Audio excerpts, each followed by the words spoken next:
जो भी मंदिर मस्जिद था वो उसी हालात में रहना चाहिए। दोस्तों, संभल जामे मस्जिद के सामने पुलिस चौकी बनवाए जाने पर सांसद इकरा हसन के साथ साथ इमाम पार्टी के प्रमुख बैरिस्टर जनाब असदुद्दीन अवैसी साहब योगी सरकार के ऊपर जबरदस्त हल्ला बोला है।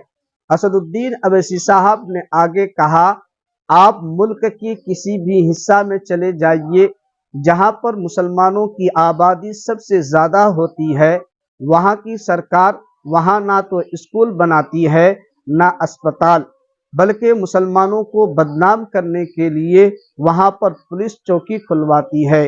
दोस्तों, आगे सुनिए इमाम पार्टी के प्रमुख बैरिस्टर जनाब असदुद्दीन अवैसी साहब को संभल जामे मस्जिद के सामने पुलिस चौकी बनवाए जाने पर योगी सरकार के ऊपर क्या कुछ कह रहे हैं।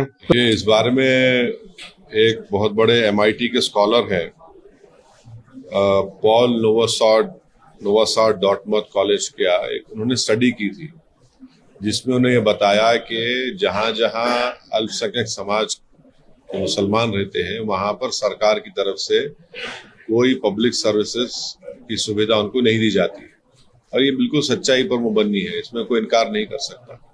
अब जब उत्तर प्रदेश सरकार के पास मस्जिद के सामने पुलिस आउटपोस्ट बनाया जा रहा है और पुलिस आउटपोस्ट का जो फाउंडेशन है वो भी उसमें सेकुलर तरीके से नहीं किया जा रहा है, तो हम ये पूछना चाह रहे हैं कि इतना पैसा आपके लिए अगर है तो आप संभल में हो या जहां जहां उत्तर प्रदेश में मुस्लिम इलाके हैं वहां पर आप स्कूल बनाइए ना, अस्पताल बनाइए, वहां पर पुलिस स्टेशन, पुलिस आउटपोस्ट, शराब खाने तो आप बहुत खोल चुके हैं मुस्लिम इलाकों में, इसकी जरूरत ही नहीं है। जरूरत इस बात की है कि जो मुसलमान लिटरेसी में सबसे कम है, जो ग्रेजुएट्स में सबसे कम है, ड्रॉप आउट में हाईएस्ट है, तो देश के हित में ये है कि आप ये चीजों को खोलिए, स्कूल को खोलिए, अस्पताल को खोलिए।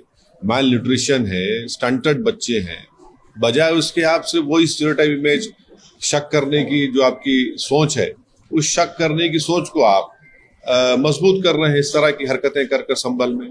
5 लोगों की मौत हो गई फायरिंग से, उसके जिम्मेदार कौन है किसी को पता नहीं है। तो ये सब जो किया जा रहा है ये एक कम्युनल माइंडसेट है और उसी का मजाहिरा हम देख रहे हैं जो संभल में हो रहा है। सर, दिल्ली में चुनाव होने वाले हैं, आपने एक प्रत्याशी का नाम ऐलान करके आपने भी एक्टिव पार्टिसिपेशन का ऐलान कर दिया, लेकिन चाहे आम आदमी पार्टी हो, चाहे बीजेपी हो, चाहे कांग्रेस हो, आप पे आरोप लगा रहे हैं कि आप चुन के दंगों के आरोपियों को टिकट दे रहे हैं। अब मुझे इनके जो आरोप हैं वो कभी अपने गिरेबान में झांक कर देख लें, तीनों भी। इन्होंने क्या नहीं दिया है माजी में? कौन से दूध के धुले हुए लोग? चाहे 84 के दंगे हो जिसमें सिखों का जेनोसाइड हुआ, किसने टिकट दिया? या फिर आप देख लीजिए जिसके ऊपर UAP और बॉम्ब ब्लास्ट का केस था, किसने टिकट दिया? या फिर ये जो दिल्ली का मुख्यमंत्री है, इनके ऊपर खुद केस चल रहा है, इनके कई मंत्रियों पर केस चल रहा है। तो ऐसा है ना कि जो शीशे के घर में खुद रहते हैं वो दूसरे के घर पर पत्थर नहीं फेंकना चाहिए। यकीनन हम दिल्ली के चुनाव में लड़ेंगे और कितने उम्मीदवार खड़ा करेंगे वो हमारे वहाँ के अध्यक्ष तय करेंगे। 5 चाहने वाले sir, today Samajwadi party visiting Sambhal and police station constructed just in front of the mosque. See, the issue is that there are empirical studies which have been done which clearly show that the governments have never ensured that where you have higher number of Muslims living in that place or locality or area, the government have failed to provide public services. For example, hospitals, schools, colleges. Now a recent study has been done by Mr. Paul Nowosad of Dartmouth College, MIT, which clearly shows that amount of discrimination the governments have shown, especially the BJP government, in not providing public services. If you have the wherewithal to construct a police outpost right opposite the Sambal historical masjid, why can't you construct schools, colleges, hospitals in Sambal? It is a known fact that the dropout rate is the highest among Muslim women. It is a known fact that low literacy rates prevail among the Muslims. It is a known fact that you have the lowest number of graduates in the Muslim community. There are various medical issues.